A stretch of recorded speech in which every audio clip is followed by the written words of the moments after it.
unprecedented criminal enterprise out of the White House. Every day they are doing corrupt things that are, 30 Watergates happen weekly with this administration. And with the Epstein Files in particular, I believe this is the most egregious cover-up in American history. And today we had Leon Black. Leon Black is somebody who gave Jeffrey Epstein $170 million after he was convicted in 2008. So he was a known, convicted child sex trafficker.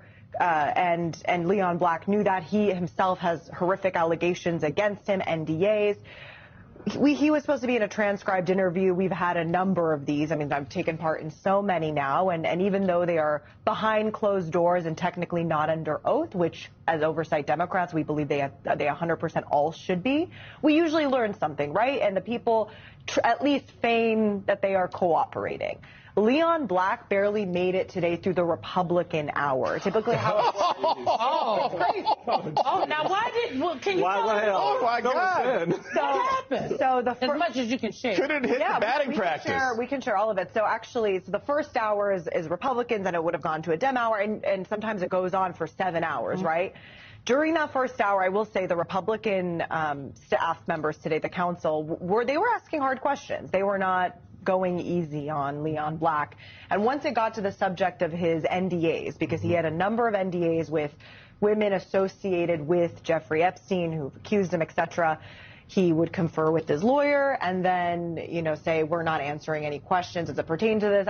If I'm recalling correctly, he even left the room to discuss and then came back, said they're not going to talk about it.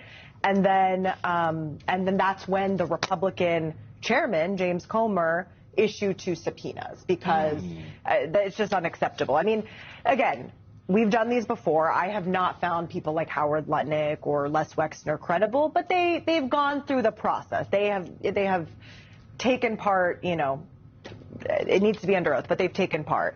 This guy, it was clear, he was not going to answer any questions. So 2 subpoenas, one for the NDA, one to have him come back under oath. So this is big. I think hopefully it sets a precedent for the Republicans that every single one of these interviews needs to be in the form of a public hearing.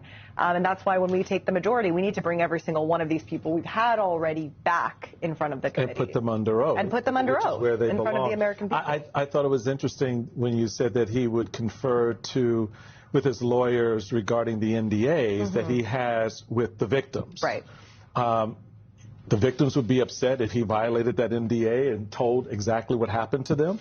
And that's part one. And number 2, did he ever explain why he paid $170 million or whatever that big number was to Jeffrey Epstein afterwards? What did he do for Jeffrey Epstein, or what did Jeffrey Epstein do for him that amounted to $100+ million worth of expenses or billables or whatever? Exactly. I'll pick it. At this point.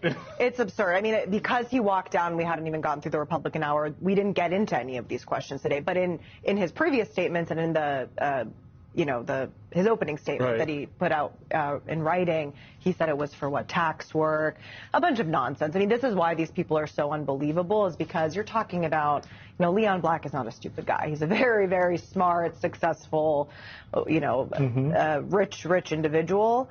And that's why it's always so unbelievable when they try to tell you, they knew nothing, they had no clue. Oh, yeah. They were oblivious. And people, so oblivious. And that's why people see someone can get arrested for touching the water at the reflecting pool, but Leon Black giving over $100 million to Jeffrey Epstein and suddenly, scot-free, right? No one's going to jail for that.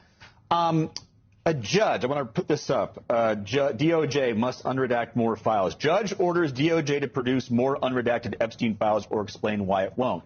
Specifically, Judge Sullivan ordered that Blanche must remove redactions from a number of files the Justice Department previously released, including notes from FBI interviews with a woman who accused President Donald Trump of sexually abusing her when she was a teenager after Epstein allegedly introduced him. Now, we must say Trump has long denied any wrongdoing related to Epstein. Congressman, what do we know about this? Do we expect DOJ to answer this order timely and effectively? I, first of all, am so in awe of Katie Fang for putting this forward. I mean, this is shout out to Katie incredible. Fang. This is incredible. I saw her in recent weeks at the reading room that was here in Washington, D.C. This is a really, really big deal. And the fact that she really honed in on some of the most disturbing aspects in the files, you know, obviously those allegations against the president from somebody who was 13 years old at the time. So speaking of, you know, J.D. Vance's statement, that is an example of something that it is wild that we have stopped talking about this.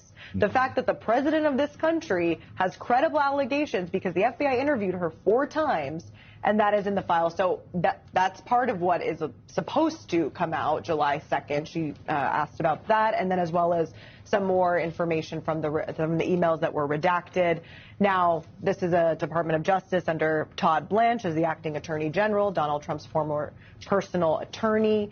It cannot get more corrupt than that. I mean, the Senate even considering confirming Todd Blanche would be an absolute disgrace, and just the implications of it would be profound. Who brought Maxwell over to Club Fed? That's what Mr. Blanche did in his capacity to DOJ, Trump's former personal lawyer. Exactly. Oh, wow. Speaking of the acting attorney general, he came up today with Representative Comer.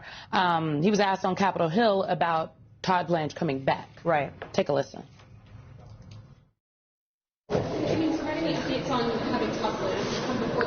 Who? Todd Blanche. Yeah, we hope Todd Blanche will come before the committee very soon. I would love for him to come in July, but we know that he's got his confirmation, and I'm sure that's where his focus is right now, on his confirmation. I thought the confirmation was going to be in July. I was informed it's going to be in August, so we'll get him in as quickly as possible. I have to remind everyone, he's already been here once and answered questions. The Democrats had an opportunity to ask him questions, but they stormed out and made a stunt in front of you guys.